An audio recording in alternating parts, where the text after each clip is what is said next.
tout le monde. Bonjour ceux qui sont ici. Bonjour. Bonjour ceux et celles qui sont sur YouTube. Nous sommes aujourd'hui dans nos 4e dimanche du carême. Alors le carême avance. Et puis, dans l'évangile d'aujourd'hui, le Seigneur donne la vue à l'aveugle-né. Et c'est l'occasion de réfléchir sur le rôle de la lumière en vie spirituelle. Parce que Saint Paul, dans la 2e lecture, tirée des Éphésiens, va nous dire qu'on est illuminé par le Christ. Et qu'étant illuminé, bien, ça devrait paraître dans notre vie. Alors, ça nous permettra de voir aussi le rôle de la lumière divine dans notre fonctionnement, aussi bien spirituel que psychologique et physique aussi. Dans l'Évangile, c'est tiré de Saint Jean, le chapitre 9.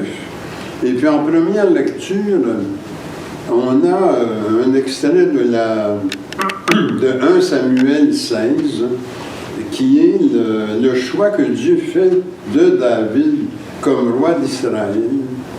Et ça me permettra, ça, de pouvoir toucher à ce texte-là de 1 Samuel. Ça me permettra de traiter de 2 aspects dans l'illumination, qui est une démarche spirituelle. L'illumination qu'on appelle ascendante, qui est moi quand je chemine spirituellement vers Dieu, mais il y a aussi Dieu qui peut venir vers moi, m'illuminer, et on parle à ce moment-là d'une illumination descendante. Et la vocation royale de David, ça se situe dans cette illumination descendante, parce que Dieu, il l'a choisi et vient vraiment tout mettre en œuvre pour qu'il accède au trône d'Israël. Aujourd'hui, c'est le 19 mars, alors c'est la fête de Saint Joseph, le père nourricier de Jésus et l'époux de la Sainte Vierge. Alors c'est un grand saint, naturellement Saint Joseph, qui a élevé Jésus dans sa vie humaine avec Marie. Et puis, nous faisons mémoire aussi aujourd'hui du révérend Étienne Côté, qu'on célèbre le 23, un petit peu plus tard cette semaine, et puis qui a été ordonné en 1894 et pour les Indiens Menominee du Wisconsin. Monseigneur Villette avait fondé une mission, là, la mission Saint-François des Menominee. Et puis, il est venu au Québec. On le considère comme le fondateur de la paroisse de Montréal, parce qu'il est venu travailler au Québec avec le Père Gauthier. C'était vraiment un bras droit du Père Gauthier plusieurs années. Alors lui, il a surtout travaillé avec le Père Jean-Baptiste Gauthier, aussi bien au Québec qu'au Wisconsin. Alors je le mentionnerai au canon de la messe, le révérend Étienne Côté. Alors, à cause de ce que je vous ai expliqué, là, des textes d'aujourd'hui, du cheminement qu'on va faire, bien, le thème de notre célébration, c'est « Illuminé par le Christ pour être des fils et filles de la lumière ». Alors, bonne célébration.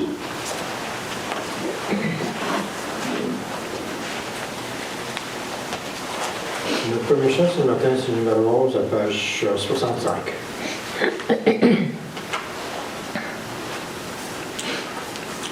Vous tous qui la terre habitez, chantez à votre Dieu, chantez.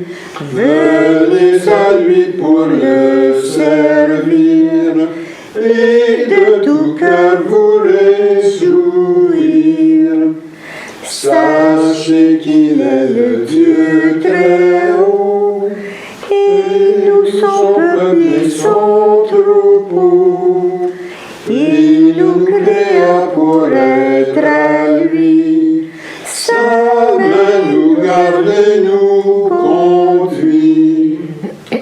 Venez à lui chanter son nom, célébrez-le dans sa maison, car sa bonté ne finit point. et dans son âge il nous maintient. Alors, je veux aussi mentionner que ce matin, comme c'est le 3e dimanche, nous allons faire la messe selon le rite de la Société du Précieux Sang. Au nom du Père, du Fils et du Saint-Esprit. Amen. Seigneur, ouvre mes lèvres. Et que ma bouche chante tes louanges. Acclamez le Seigneur terre entière. Servez le Seigneur avec joie, entrez devant lui avec allégresse. Reconnaissez que le Seigneur est Dieu. Il nous a fait et nous sommes à lui, son peuple et le troupeau de son pâturage. Entrez par ses portes en rendant grâce, dans ses parvis en le louant, célébrez-le, bénissez son nom. Car le Seigneur est bon, sa fidélité est pour toujours, et sa loyauté s'étend d'âge en âge. Gloire au Père, au Fils et au Saint-Esprit, comme au commencement, aujourd'hui et à jamais. Ensemble, Dieu de mon cœur, dont tout annonce la puissance, Dieu de mon cœur, à toi la gloire et l'honneur, que pénétré de ta présence, j'adore par toute ton essence, Dieu de mon cœur. Seigneur, j'ai crié vers toi. Et ma prière te préviendra dès le matin, Que ma bouche soit remplie de louanges. afin que je chante ta gloire et ta grandeur pendant tout le jour. Prions. Seigneur notre Dieu, nous te remercions d'avoir fait luire pour nous ce jour nouveau. Fais-nous la grâce de nous dépouiller des œuvres de ténèbres, afin que, revêtant les armes de la lumière, nous marchions devant toi honnêtement, loin de tout péché, à l'exemple de Jésus-Christ, ton Fils, notre Sauveur. Amen. Et maintenant, les 10 commandements. Je suis l'Éternel, ton Dieu. Tu n'auras pas d'autre Dieu que moi. Seigneur, aie pitié de nous et incline nos cœurs à garder cette loi. Tu ne feras pas d'image taillée pour les adorer et leur rendre un culte. Seigneur, aie pitié de nous et incline nos cœurs à garder cette loi. Tu ne te serviras pas avec légèreté du nom du Seigneur ton Dieu. Seigneur, aie pitié de nous et incline nos cœurs à garder cette loi. Souviens-toi de sanctifier le jour du Seigneur. Tu travailleras pendant 6 jours, mais le 7e est le repos du Seigneur ton Dieu.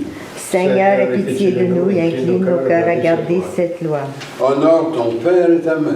Seigneur, aie pitié de nous et incline nos cœurs à garder cette loi. Tu ne tueras point. Seigneur, aie pitié de nous et incline nos cœurs à garder cette loi. Tu ne commettras point d'adultère. Seigneur, aie pitié de nous et incline nos cœurs à garder cette loi. Tu ne déroberas point. Seigneur, aie pitié de nous et incline nos cœurs à garder cette loi. Tu ne porteras pas de faux témoignages contre ton prochain. Seigneur, aie pitié de nous et incline nos cœurs à garder cette loi. Tu ne désireras ni la maison de ton prochain, ni rien de ce qui lui appartient. Seigneur, aie pitié de nous et incline nos cœurs à garder cette loi. Un docteur de la loi interrogea Jésus. Maître, quel est le plus grand commandement de la loi? Jésus lui répondit, tu aimeras le Seigneur ton Dieu de tout ton cœur, de toute ton âme et de toute ta pensée. C'est le premier et le plus grand commandement. Et voici le second, qui est aussi important. Tu aimeras ton prochain comme toi-même. Dans ces 2 commandements sont renfermées toute la loi et les prophètes. Seigneur, aie pitié de nous et grave dans nos cœurs toutes ces lois que tu nous as données. Nous t'en supplions.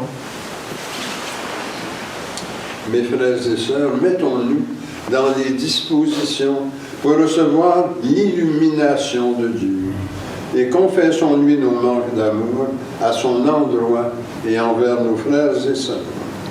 Nous avons péché contre toi, Seigneur, en pensée, en parole et en acte, par ce que nous avons fait et par ce que nous n'avons pas accompli. Nous ne t'avons pas aimé de tout notre cœur et nous n'avons pas aimé notre prochain comme nous-mêmes. Pour l'amour de ton Christ, aie pitié de nous, pardonne-nous, renouvelle-nous et fais-nous marcher dans tes voies à la gloire de ton nom. Amen. Que Dieu vous fasse miséricorde, qu'il vous pardonne vos péchés et vous conduise à la vie éternelle. Amen. Ensemble. Ta parole est, Seigneur, plus douce à mon oreille que l'instrument le plus flatteur. Ta parole est pour moi ce que la jeune abeille est le sucre de la tendre fleur. Bon pasteur aux meilleurs herbages, tu conduis tes jeunes agneaux. Pour eux sont les plus frais ombrages, et pour eux les plus clairs eaux. Chantons sous ces voûtes antiques le Dieu qui règne sur nos cœurs. Exaltons par de saints cantiques et son amour et ses faveurs. Alors, si vous voulez maintenant aller à la page 27, nous allons faire la prière pour le 4e dimanche de Carême. Le Seigneur soit avec vous. Et avec toi aussi. Prions. Souviens-toi, Seigneur, comme nous sommes vulnérables, sans la force de ton esprit. Protège-nous du mal et dispose notre cœur à reconnaître l'œuvre de ton salut dans le monde. Nous t'en prions par ton Fils Jésus, qui vit et règne avec toi, dans l'unité du Saint-Esprit, pour les siècles des siècles. Amen.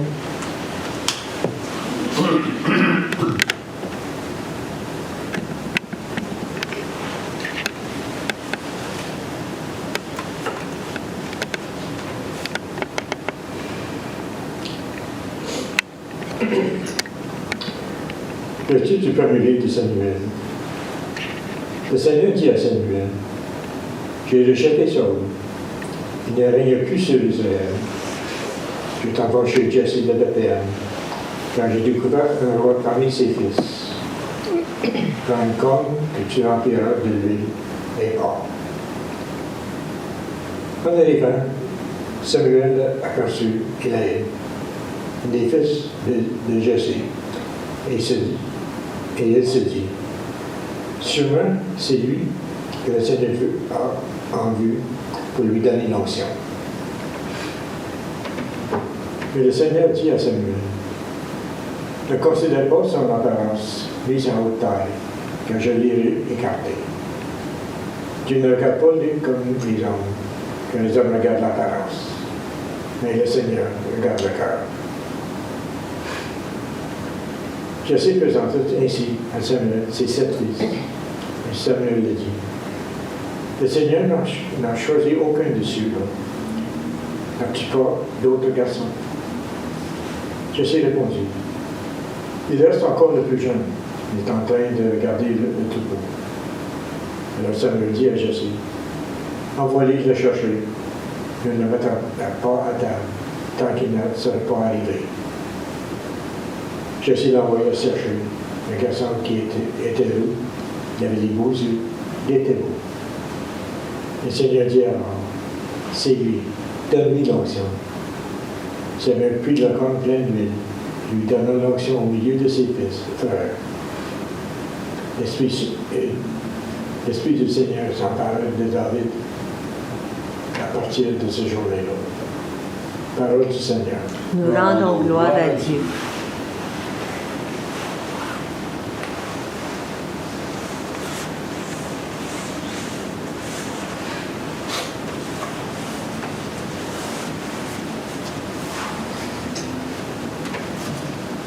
Et répétez après moi, le Seigneur est mon berger, rien ne saurait me manquer. Ensemble, le Seigneur est mon berger, rien ne saurait me manquer. Le Seigneur est mon berger, je ne manque de rien. Sur des prés d'herbes fraîches, il me fait reposer. Ensemble, le Seigneur est mon berger, rien ne saurait me manquer. Il me mène vers les eaux tranquilles, il me fait revivre. Il me conduit par le juste chemin pour l'honneur de son nom. Ensemble, le Seigneur est mon berger, rien ne saurait me manquer. Si je traverse les ravins de la mort, je ne crains aucun mal, car tu es avec moi, ton bâton me guide et me rassure. Ensemble, le Seigneur est mon berger, rien ne saurait me manquer. Tu prépares la table pour moi devant mes ennemis. Tu répands le parfum sur ma tête, ma coupe est débordante. Ensemble, le Seigneur est mon berger, rien ne saurait me manquer. Grâce et bonheur m'accompagnent tous les jours de ma vie. J'habiterai la maison du Seigneur pour la durée de mes jours. Ensemble, le Seigneur est mon berger, rien ne saurait me manquer. Deuxième lecture. Lecture de la lettre de Saint Paul apôtre aux Éphésiens. Frères, autrefois, vous n'étiez que ténèbres. Maintenant, dans le Seigneur, vous êtes devenus lumière. Vivez comme les fils de la lumière. Or, la lumière produit tout ce qui est bonté, justice et vérité. Et sachez reconnaître ce qui est capable de plaire au Seigneur. Ne prenez aucun part aux activités des ténèbres. Elles ne produisent rien de bon. Démasquez-les plutôt. Ce que les gens là font en cachette, on a honte d'en parler. Mais quand ces choses-là sont démasquées, leur réalité apparaît grâce à la lumière. Et tout ce qui apparaît ainsi devient lumière. C'est pourquoi l'on chante. Réveille-toi, réveille-toi, ô toi qui dors, réveille-toi d'entre les morts, et le Christ t'illuminera. Parole du Seigneur. Voilà, Dieu.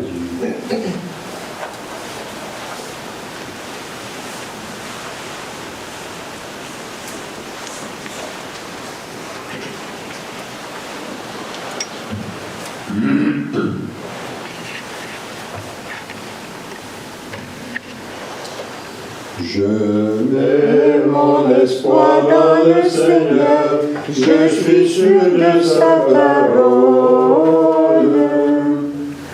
Lumière du monde, Jésus-Christ, celui qui marche à ta suite aura la lumière de la vie. Je mets mon espoir dans le Seigneur, je suis sûr de sa parole. Le Seigneur soit avec vous. Et avec toi aussi. Proclamation de la bonne nouvelle de notre Seigneur Jésus-Christ selon Saint Jean. Gloire à toi, Seigneur. En sortant du temple, Jésus vit sur son passage un homme qui était aveugle de naissance. Il cracha sur le sol et avec la salive, il fit de la boue qu'il appliqua sur ses yeux.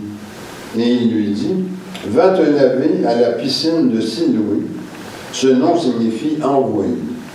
L'aveugle y alla donc et il se lava. Quand il revint, il voyait. Ses voisins, ceux qui étaient habitués à le rencontrer, car c'était un mendiant, dirent alors, « Mais n'est-ce pas celui qui se tenait là pour mendier? » Les uns disaient, « Oui, c'est lui. » D'autres, « Pas du tout, c'est quelqu'un qui lui ressemble. » Mais lui, il affirmait, « Non, non, c'est bien moi. » On emmène aux pharisiens cet homme qui avait été aveugle. Or, c'est un jour de sabbat que Jésus avait fait de la boue et il lui avait ouvert les yeux. Alors tous les pharisiens lui demandèrent, « Comment se fait-il, toi, que tu vois? » Il leur répondit, « Ben lui, il m'a mis de la boue sur les yeux, je me suis lavé et maintenant je vois. » Certains pharisiens disaient, « Celui-là ne vient pas de Dieu, puisqu'il n'observe pas le repos du sabbat. » D'autres répliquaient, « Comment un homme pécheur comme lui pourrait-il accomplir des signes pareils? » Ainsi donc, ils étaient divisés. Alors il s'adresse de nouveau à l'aveugle, « Et toi, que dis-tu de lui, puisqu'il t'a ouvert les yeux? » Il répondit, « Ben d'après moi, c'est un prophète. » Ils répliquèrent, « Ah, tu es tout entier plongé dans le péché depuis ta naissance, et tu nous fais la leçon. » Et ils le jetèrent dehors.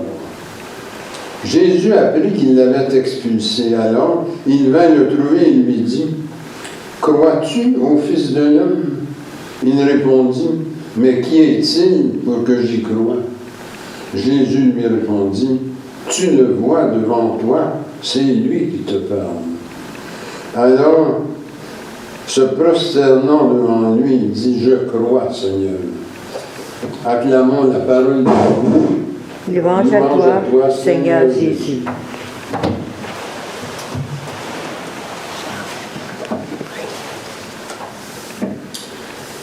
Alors, dans les textes de ce 4e dimanche de Carême, on nous parle d'une expérience qui s'appelle l'illumination, c'est-à-dire recevoir la lumière divine en nous.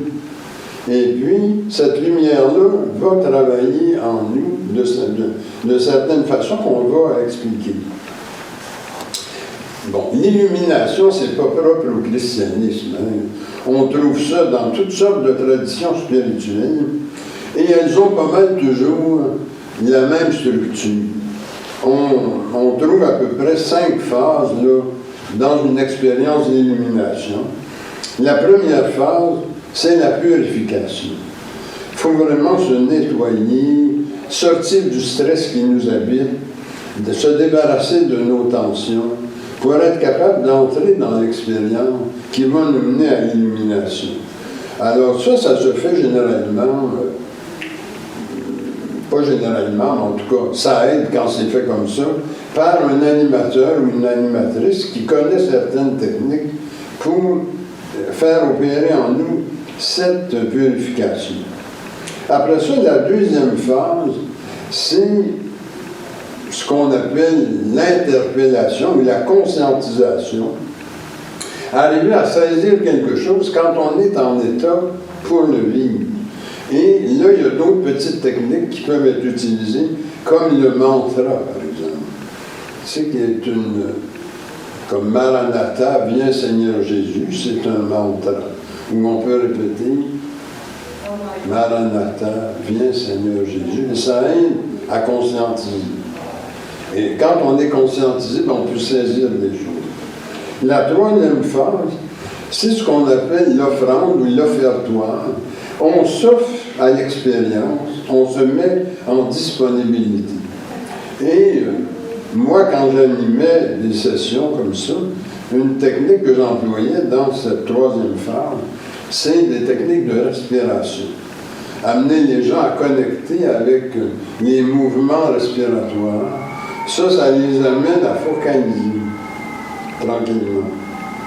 Et focaliser pour vivre la quatrième phase, qui est la phase d'union ou de pleine conscience. Et de la quatrième phase, bien là, on vit ce qu'on appelle une expansion de la conscience ou de l'être vers Dieu, vers le divin. Et c'est là qu'arrive proprement l'expérience d'illumination. Alors, donc, les textes d'aujourd'hui, à leur façon, nous parlent de ce genre d'expérience-là. Mais, généralement, quand vous parlez des différentes traditions spirituelles qui suivent ces 5 phases-là, il s'agit plutôt d'une expérience qui va nous faire monter vers Dieu, vers sa lumière, ce qu'on appelle l'aspect ascendant de l'illumination. Alors, soit que je le fais moi-même ou avec un animateur, une animatrice, je suis amené à monter vers la lumière divine, vers Dieu. Mais les textes d'aujourd'hui, eux autres, placent l'illumination d'une autre façon. Ils la placent dans son aspect descendant. Ce qu'on trouve, par exemple, dans la messe. Hein. La messe, elle a aussi les 5 phases de l'illumination. C'est ce que j'ai nommé tantôt. Vous avez d'abord la confession, qui est la phase de purification. Ensuite de ça, bien, vous avez l'interpellation, la phase 2, qui se situe dans la liturgie de la parole. Ensuite, vous avez l'offertoire, qui est la phase 3. Et ensuite, bien, la phase 4, qui est la consécration qui mène à la communion. Et la phase 5, c'est qu'un coup qu'on a communié, bien, on peut, à ce moment-là, vivre avec intensité notre rapport au divin, hein, Dieu qui nous habite en Jésus-Christ. Et à ce moment-là, bien, vivre une belle expérience d'illumination, ce qu'on appellera la post-communion. C'est la prière de post-communion où on reconnaît que dans la communion, on a rencontré le Seigneur.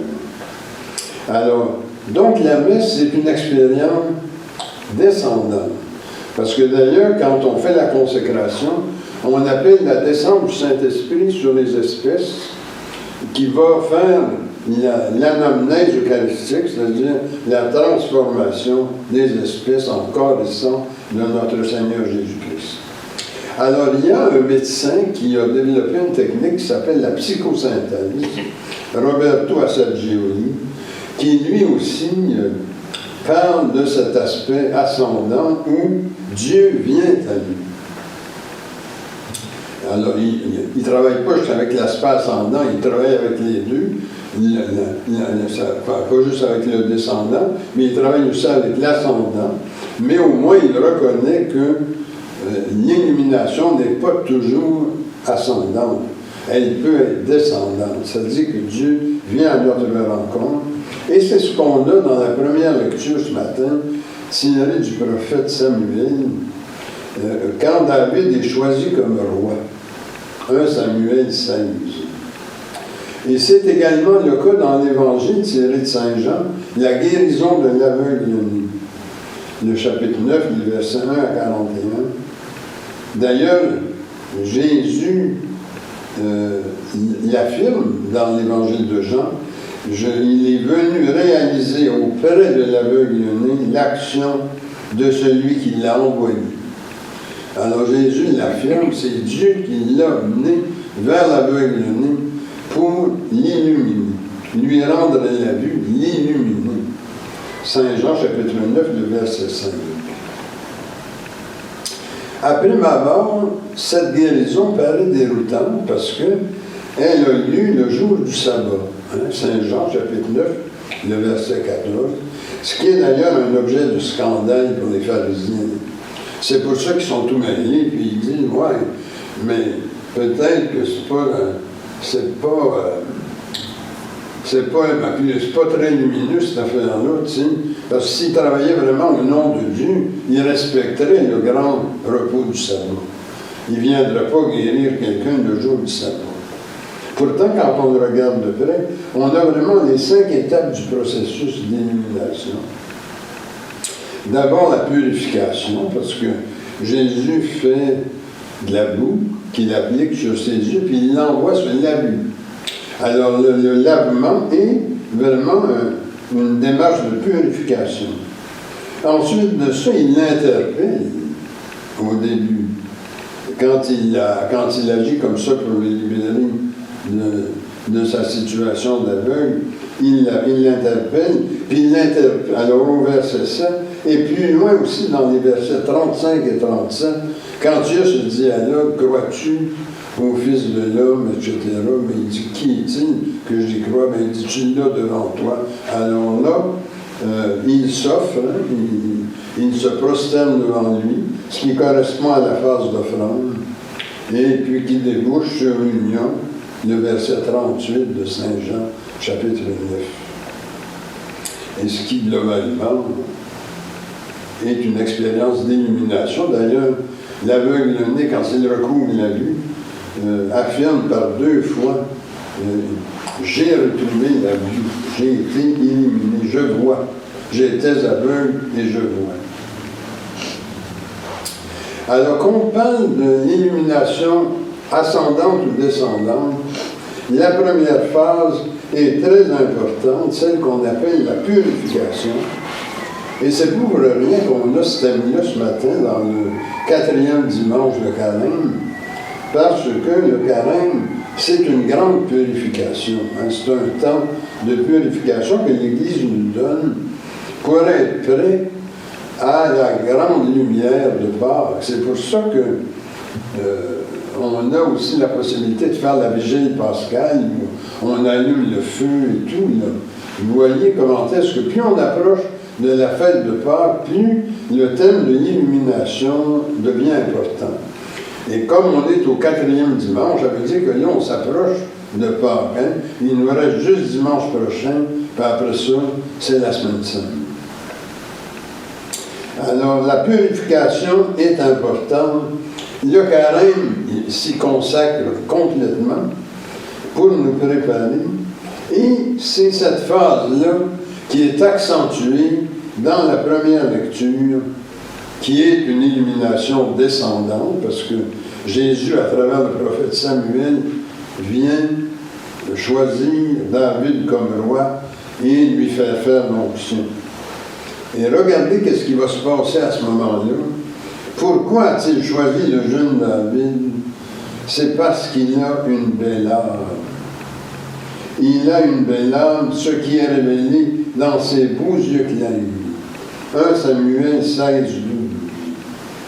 Alors, Dieu veut un roi sur Israël qui va garder ce pays-là dans son amour, dans ses règles de vie, parce qu'il y a eu toutes sortes de mauvais rois et Dieu intervient justement pour placer Israël sous un bon roi. Donc, un roi qui soit capable de refléter Dieu.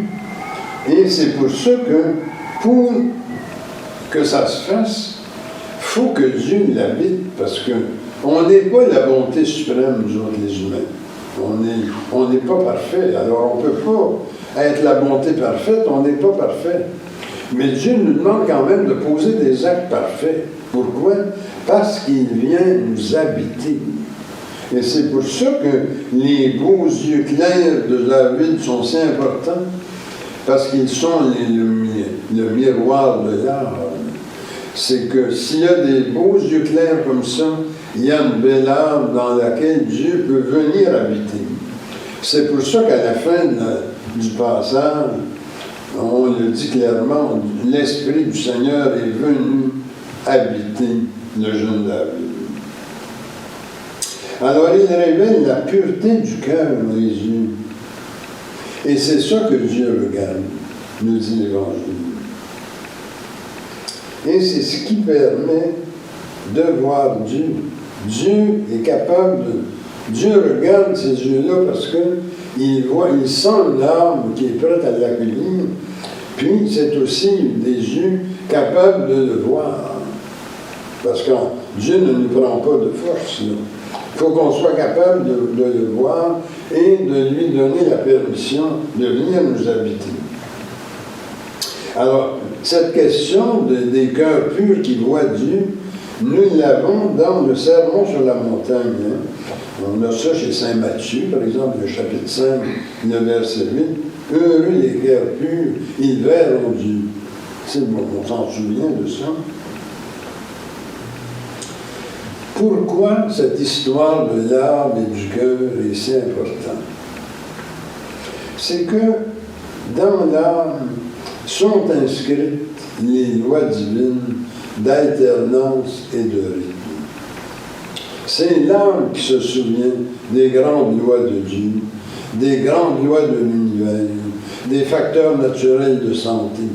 C'est pour ça que les médecines douces reconnaissent l'action du divin quand on travaille sur les trois corps, physique, psychologique, spirituel. On suit les facteurs naturels de santé qui sont vraiment déposés par Dieu dans la nature.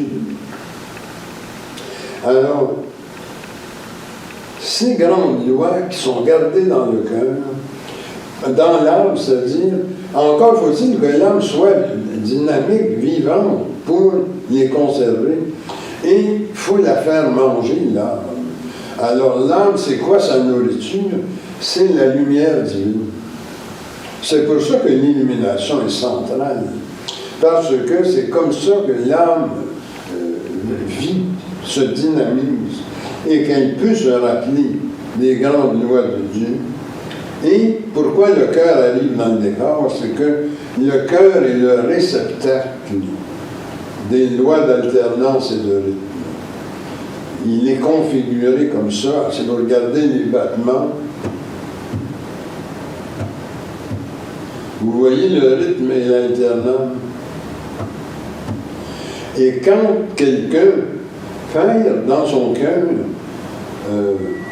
la configuration des grandes lois, bien, il fait ce qu'on appelle de l'arythmie. Vous voyez, le mot le dit, là. Je souffre d'arythmie, ça veut dire qu'en quelque part, le rythme est perdu dans ma vie. Si vous vivez un carême de purification qui vous reconnaît avec la lumière divine, ça devrait revitaliser votre âme et votre cœur, retrouver un bon rythme. Alors, il y a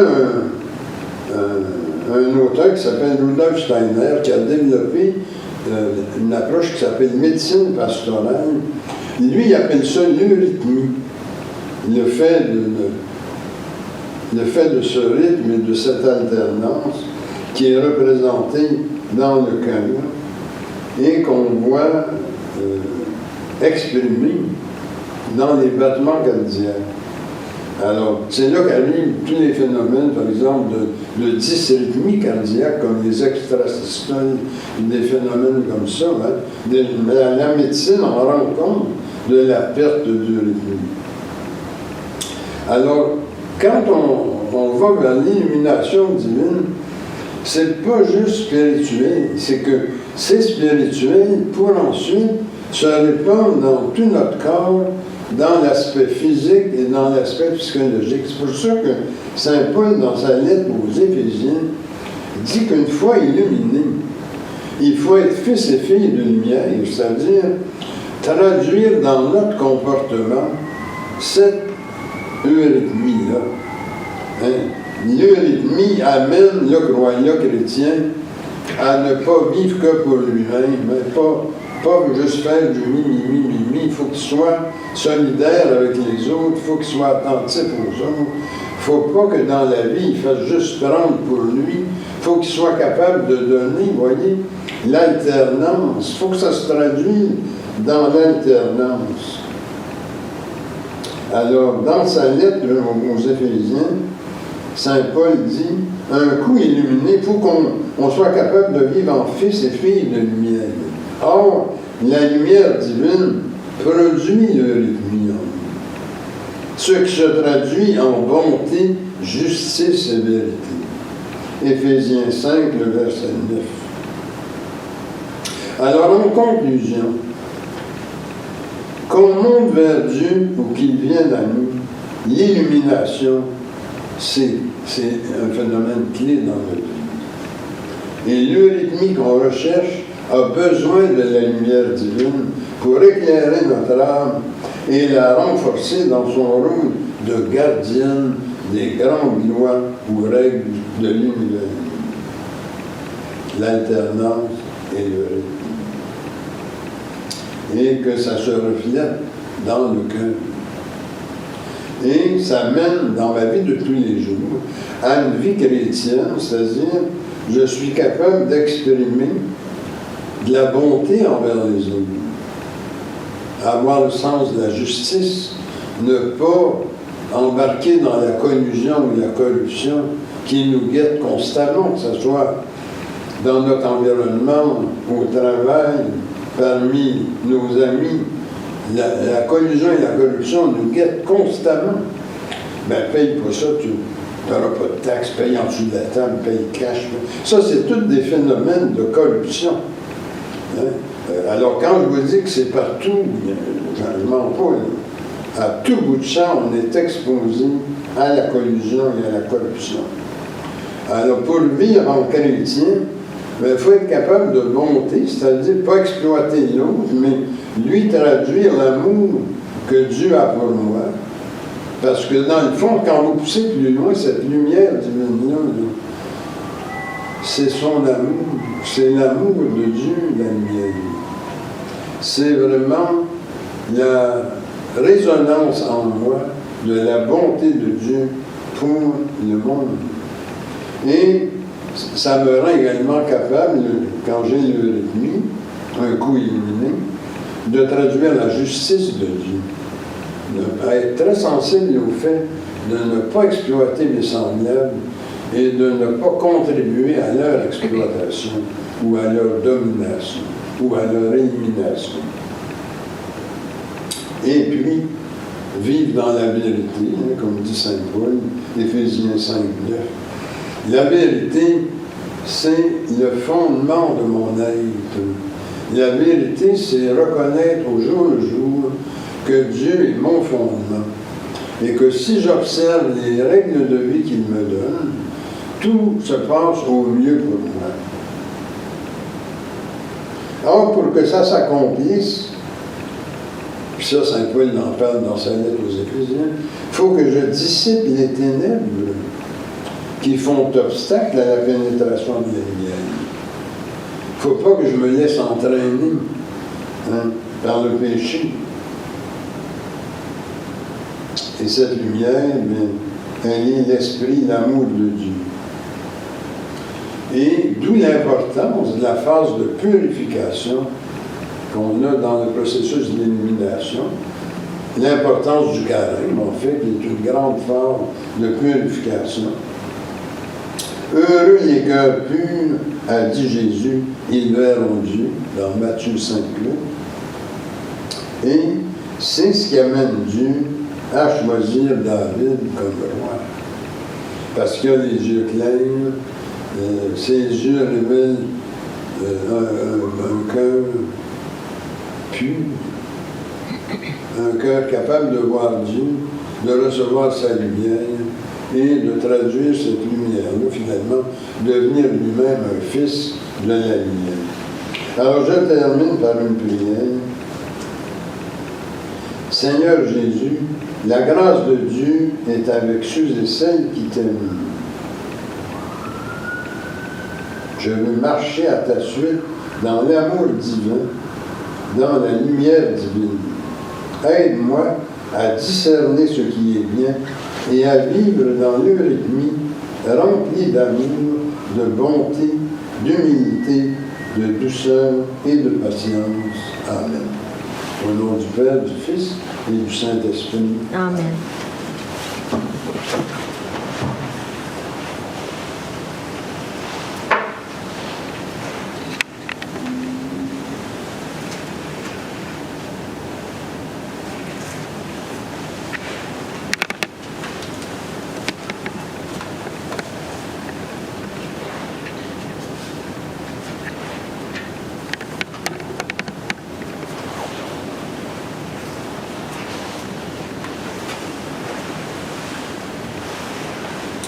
Alors nous allons maintenant faire notre profession de foi en haut de la page.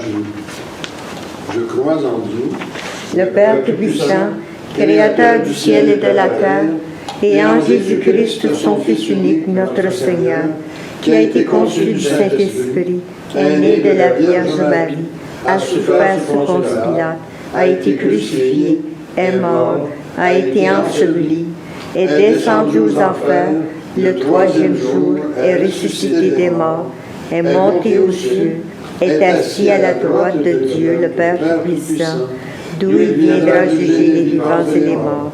Je crois au Saint-Esprit, à la Sainte Église catholique, à la communion des saints, à la rémission des péchés, à la résurrection de la chair et à la vie éternelle. Amen. Le Christ est le trésor de tendresse et de miséricorde de Dieu. Demandons que cette impulsion de joindre les besoins et les préoccupations que nous avons pour nous-mêmes, pour notre milieu de vie et de travail, ainsi pour notre pays et pour le monde. Prions pour nos malades et ceux qui ont besoin de notre aide. Anne Gauthier, André Cartier, Bertrand Dionne, Jules Champagne, Paulette Asselin, John Robert Cognier, Gilda Dionne, Aurélie Dionne, Archbishop Peter Godrich, Bishop Dionne et famille, Reynald Desjardins, Albert, Jessica Coville. Notre clergé Église, prions pour avoir un relève ici dans le Gatineau et ailleurs dans l'Église. Et aussi que notre Église continue à grandir sur la communauté. Et on se que Dieu pense de sa protection. Les âmes de tous ceux et celles qui ont passé par des portes de complexes. Et ajoutons nos intentions personnelles. Seigneur, écoute-nous. Seigneur, exauce-nous.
Tu es béni, Dieu de l'univers, toi qui nous donnes ce pain, fruit de la terre et du travail humain. Nous te le présentons, il deviendra pain de vie.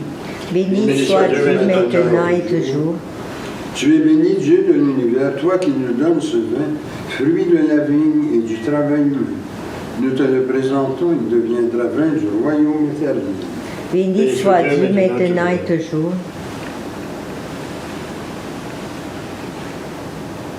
Je me lève les mains en innocence et me tiens auprès de ton autel, Seigneur, pour proclamer tes louanges. Seigneur, j'aime le lieu de ta maison, le lieu de gloire où tu habites, gloire au Père, au Fils et au Saint-Esprit, comme au commencement, maintenant et dans les siècles des siècles. Amen. Et maintenant, prions que notre offrande soit agréable à Dieu. Reçois, Seigneur, cette offrande à la louange et à la gloire de ton nom, et sanctifie nos vies pour ton service. Amen. Le Seigneur soit avec vous. Et avec toi aussi. Élevons nos cœurs. Nous les élevons vers le Seigneur. Rendons grâce au Seigneur notre Dieu. Cela est juste et bon. Il est vraiment juste et bon, équitable et salutaire de te rendre grâce en tout temps et en tout lieu, Seigneur, Dieu éternel et tout-puissant. Car en ce saint temps, la croix du Sauveur, sur laquelle la dette du monde a été payée, brille et rayonne sur l'univers entier. Ô croix, sur laquelle le Sauveur fut victorieux, arbre précieux et éclatant de gloire, qu'a porté dans tes bras le prince de la paix. C'est à lui que dans notre reconnaissance et notre humilité, nous offrons nos cœurs et nous chantons avec tous les cœurs célestes. Saint, Saint, Saint, le Seigneur, Dieu de l'univers, le ciel et la terre sont remplis de ta gloire. Hosanna au plus haut des cieux, béni soit celui qui vient au nom du Seigneur. Hosanna au plus haut des cieux. Il est vraiment ça, vraiment béni, ton Christ Jésus, notre Seigneur. Dans ta miséricorde, tu nous as donné par lui la rédemption éternelle. Accorde-nous de participer abondamment à la bénédiction de son sacrifice. Nous t'en prions, Seigneur, envoie ton Saint-Esprit, le dispensateur de toute vie et de toute sanctification, afin que béni et sanctifié, cette oblation terrestre devienne une offrande céleste, glorieuse et vivifiante. Que ce pain et ce vin deviennent la communion au corps et au sang du Christ. La veille de sa passion, Jésus prit du pain, prononça la bénédiction, le rompit et le donna à ses disciples en disant « Prenez et mangez, ceci est mon corps livré pour vous, vous ferez cela en mémoire de moi. » De même, à la fin du repas, prenant le calice, il le bénit et le donna à ses disciples en disant « Prenez et buvez, ceci est la nouvelle alliance en mon sang, versé pour vous et pour la multitude en rémission des péchés. Vous ferez cela en mémoire de moi. » Il est grand le mystère de la foi. Nous proclamons ta mort, Seigneur Jésus. Nous célébrons ta résurrection. Nous attendons ta venue dans la gloire. Accepte, Seigneur, cette Eucharistie en mémoire de notre entrée dans ton alliance. Que sa célébration nous remplisse de ton esprit et fasse de nous des instruments de ton règne. Souviens-toi de notre Église catholique chrétienne, de ses évêques, prêtres, diacres, religieux et religieuses. Souviens-toi enfin de nos frères et sœurs décédés, accueille-les dans ton amour, avec les patriarches, les prophètes, les apôtres, les martyrs, la bienheureuse Vierge Marie, Saint Joseph, dont c'est l'anniversaire aujourd'hui, et tous les saints, particulièrement Saint Bernard de Clairvaux et Saint Grégoire de Valmoella. Et nous rappelons également devant toi, Seigneur, la mémoire du révérend Étienne Côté. avec qui nous chantons ta louange, Seigneur, dans l'espérance de te voir un jour face à face dans ta gloire. Nous t'en prions par Jésus, le Christ notre Seigneur, par lequel tu sanctifies, vivifies et accordes toute grâce. Par lui, avec lui et en lui, honneur et gloire te sont rendus à toi, Dieu le Père Tout-Puissant, en l'unité du Saint-Esprit, pour les siècles des siècles. Amen. Le pain que nous rompons, Et la communion au corps du Christ. le calice que nous bénissons, Et la communion au sang du Christ. nous tous formons un seul corps. Car nous avons tous part au même pain. Et maintenant, prions, comme le Seigneur nous l'a enseigné. Notre Père qui es aux cieux, que ton nom soit sanctifié, que ton règne vienne, que ta volonté soit faite sur la terre comme au ciel. Donne-nous aujourd'hui notre pain de ce jour. Pardonne-nous nos offenses, comme nous pardonnons aussi à ceux qui nous ont offensés. Et ne nous laisse pas entrer en tentation, mais délivre-nous du mal, car c'est à toi qu'appartiennent le règne, la puissance et la gloire, pour les siècles des siècles. Amen. Seigneur Jésus-Christ, tu as dit à tes apôtres, je vous laisse la paix, je vous donne la paix. Ne regarde pas nos péchés, mais la foi de ton Église, pour que ta volonté s'accomplisse. Donne-lui toujours cette paix et conduis-la vers l'unité parfaite de ton royaume. Amen. La paix du Seigneur soit toujours avec vous. Et avec toi aussi. Échangeons les uns les autres un signe de paix. La paix du Christ. Agneau de Dieu qui enlève le péché du monde, prends pitié de nous. Agneau de Dieu qui enlève le péché du monde, prends pitié de nous. Agneau de Dieu qui enlève le péché du monde, donne-nous la paix. Et maintenant, prions pour nous préparer à la communion. Seigneur Jésus-Christ, tu as donné la vie au monde en mourant pour lui. Délivre-moi par ton corps et ton sang ici présent de tout ce qui en moi fait obstacle à la réception de ta lumière. Fais-moi la grâce de m'attacher toujours à tes commandements et ne permets pas que je sois jamais séparé de toi. Amen. Voici l'agneau de Dieu, voici celui qui enlève le péché du monde. Seigneur, je ne suis pas digne de te recevoir, mais dis seulement une parole et je serai guéri. Ma chair, dit le Seigneur, est une vraie nourriture, et mon sang, un vrai breuvage. Qui mange ma chair et boit mon sang, demeure en moi et moi en lui.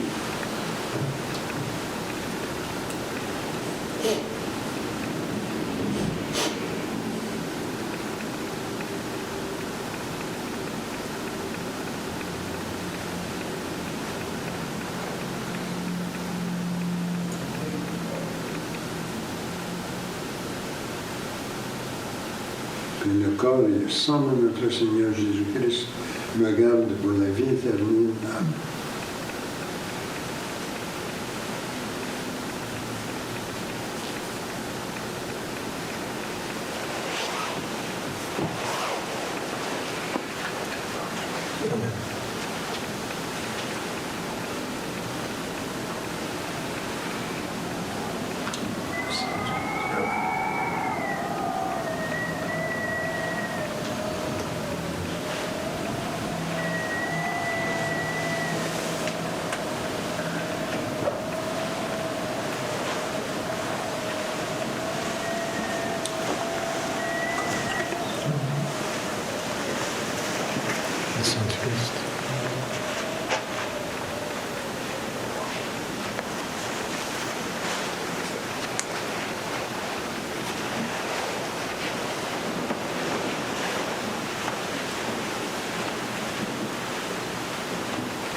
Le chant numéro 22.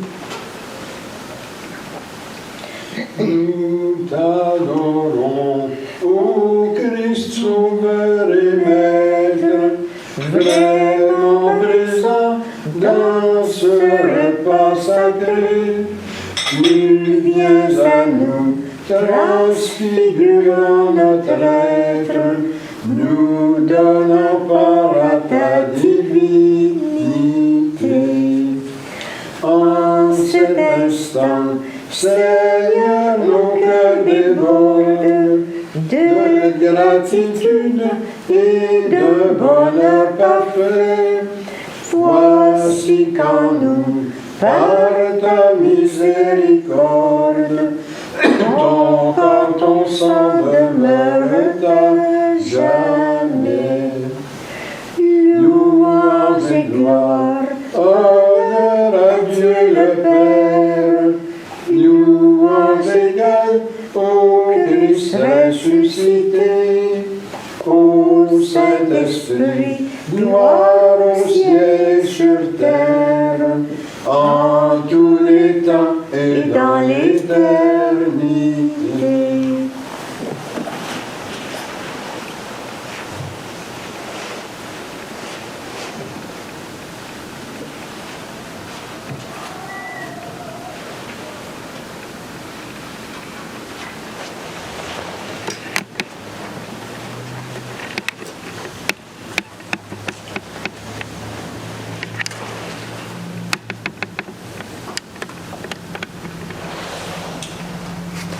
Ensemble, ô Dieu dont je tiens l'être, toi qui règles mon sort, seul arbitre, seul maître de mes jours, de ma mort.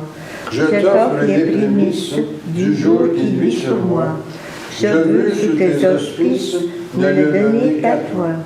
Daigne d'un œil propice en voir tous les instants, que ta main en bannisse tous les dangers pressants. Surtout Dieu de clémence, qu'avec ton saint secours, nul crime, nulle offense n'ose en terner recours. Que ta bonté facile, qui voit tous nos besoins, rende à tes yeux utile mon travail et mes soins. Et que suivant la trace que nous ouvrent les saints, nos jours soient par ta grâce des jours purs et sereins. Seigneur, que ta miséricorde se répande sur nous. Suivant l'espérance que nous avons mise en toi. Seigneur, exauce ma prière. Et que mon cri s'élève vers toi. Le Seigneur soit avec nous. Et avec toi aussi. Prions. Seigneur notre Dieu, qui nous a fait arriver au commencement de cette journée, sauve-nous en ce jour par la force de ta grâce et fais que nous ne tombions aujourd'hui en aucun péché, mais que nos paroles, nos pensées, nos actions soient toujours réglées selon ta justice et rapportées à l'observation de ta sainte loi. C'est ce que nous te demandons par notre Seigneur Jésus-Christ. Amen. Notre secours est dans le nom du Seigneur, qui a fait le ciel et la terre. C'est au nom du Père qui nous a créés, du Fils qui nous a rachetés et du Saint-Esprit qui nous sanctifie que nous commençons cette journée. Amen. Que la bénédiction de Dieu, le Père, le Fils et le Saint-Esprit descendent sur vous et ils demeurent à jamais. Amen. Allez dans la paix du Christ. Amen. Pour terminer ce matin, c'est le chant numéro 10, la page 64.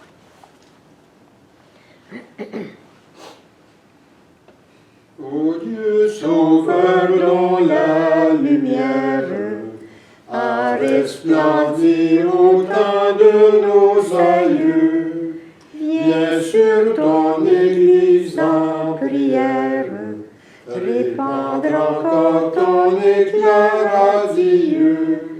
Que ton esprit soit sur elle en ce jour, esprit de foi, d'espérance et d'amour. Que pour toi seuls nos âmes vibrent, que ta puissance agisse dans nos cœurs. La vérité nous rendra libres, et nous serons un peuple de vainqueurs. Debout chrétiens, luttons, le temps est court, d'espérance et d'amour. Seigneur, que l'Église fidèle, autant bénis-nous dans l'adversité, toujours grandisse sous ton aile, dans la vaillance et dans la charité. Fais-la marcher au céleste séjour, pleine de foi, d'espérance et d'amour.